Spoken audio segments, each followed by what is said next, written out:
గుంటూరు జిల్లా తురకపాలెంలో మరణాల మిస్టరీ వీడుతుంది. గ్రామంలో మరొకరికి మెలియాయిడోసిస్ పాజిటివ్ గా నిర్ధారణ అయింది. జీజీహెచ్లోని ప్రత్యేక వార్డులో చికిత్స పొందుతున్నాడు. 6గురిలో ఒకరికి మెలియాయిడోసిస్ పాజిటివ్ గా తేలింది. 46 ఏళ్ల ఆ వ్యక్తి మోకాలిలోని ద్రవాన్ని సేకరించి పరీక్షకు పంపించగా ఈ వ్యాధి నిర్ధారణ అయిందని గుంటూరు కలెక్టర్ నాగలక్ష్మి ప్రకటించారు.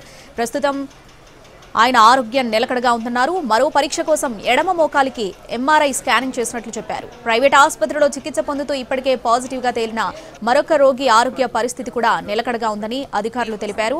తురకపాలెంలో ఈ నెల 2 నుంచి 7 వరకు అనుమానిత లక్షణాలున్న 72 మంది నుంచి రక్త నమూనాలు సేకరించారు. అందులో 4గురికి బ్యాక్టీరియల్ ఇన్ఫెక్షన్లు గుర్తించామని అధికారులు ప్రకటించారు. 14 మంది నమూనాల్లో ఏమీ లేదని తేలిందని, మిగిలిన వారి పరీక్షల ఫలితాలు రావాల్సి ఉందని తెలిపారు. గ్రామంలో నిపుణులతో ప్రత్యేక వైద్య శిబిరాలు నిర్వహిస్తున్నారు.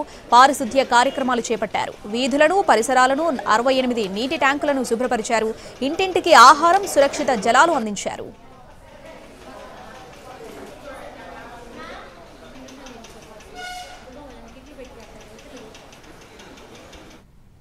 గ్రామస్తులకు రక్షిత తాగునీటిని సరఫరా చేస్తున్నారు.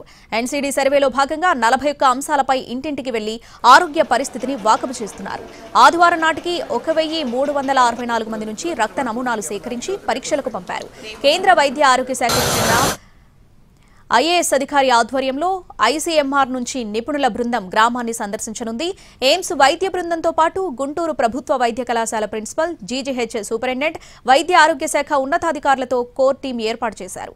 క్షేత్రస్థాయి పరిస్థితులు, తీసుకోవాల్సిన చర్యలపై ఎప్పటికప్పుడు వీరు సమీక్షిస్తారు. గ్రామస్తుల హెల్త్ ప్రొఫైల్స్ సిద్ధం చేసేందుకు కసరత్తు చేస్తున్నారు అధికారులు.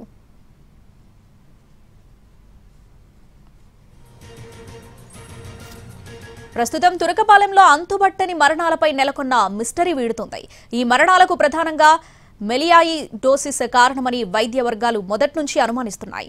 గుంటూరు వైద్య కళాశాల, జీజీహెచ్ డాక్టర్లు తురకపాలెంలో జ్వర బాధితుల నుంచి రక్త నమూనాలు సేకరించి మైక్రోబయాలజీ ల్యాబ్లో బ్లడ్ కల్చర్ పరీక్ష చేశారు. జ్వరం, మోకాళ్ల వాపు, నొప్పి వంటి లక్షణాలతో ప్రభుత్వ ఆసుపత్రిలో చేరారు. రోగికి నిర్వహించిన బ్లడ్ కల్చర్ పరీక్షలో ప్రోటియస్ వల్కారిజంగా వచ్చింది. చికిత్స చేసిన జ్వరం, మోకాళ్ల నొప్పులు, వాపులు తగ్గలేదు. బాధితుడి మోకాలి దగ్గర చాలా చీము చేరింది. ఇది మెలియాయిడోసిస్ గా అనుమానించిన వైద్యులు ప్రత్యేక పరీక్షలు చేపట్టారు. మోకాలు నుంచి సైనోవియల్ ఫ్లూయిడ్ ను సేకరించారు. దీన్ని 2 నమూనాలుగా విభజించి ఒకటి జీఎంసీ మైక్రోబయాలజీలో, రెండోది ప్రైవేటు డయాగ్నోస్టిక్ ల్యాబ్లో పరీక్షించారు. ఫలితాల్లోనూ 2 నమూనాల్లోనూ మెలియాయిడోసిస్ జ్వరాలకు కారణమైనట్టు బ్యాక్టీరియా ఉన్నట్టు నిర్ధారణ అయింది. ఈ విషయాన్ని వైద్యులు అధికారికంగా ప్రకటించారు.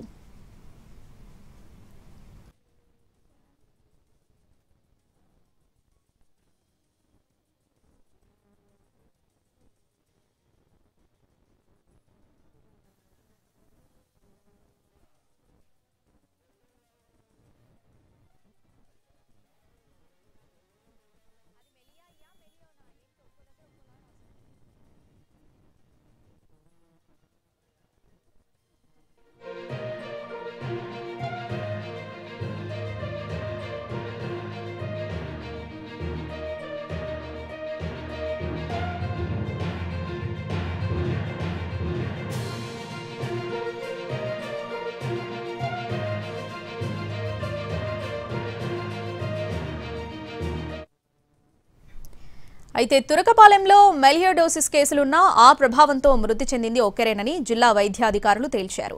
తురకపాలెం గ్రామానికి ఇవాళ ఢిల్లీ నుంచి ఐసీఆర్ బృందం రానుంది. గ్రామంలో మట్టి నమూనాలు సేకరించనున్నారు శాస్త్రవేత్తలు.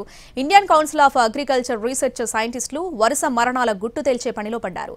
గ్రామంలో 5 నెలల్లోనే 30 మంది మరణించారు. జ్వరంతో ఆసుపత్రిలో చేరడం, చికిత్స పొందుతూ మరణించడంతో స్థానికుల్లో తీవ్ర భయాందోళనలు నెలకొన్నాయి. తురకపాలెంలో మరణాల నివారించేందుకు సీఎం చంద్రబాబు ఇచ్చిన ఆదేశాలతో వైద్య ఆరోగ్యం, రెవెన్యూ, పంచాయతీరాజ్ శాఖ అధికారులు గ్రామానికి వెళ్లారు.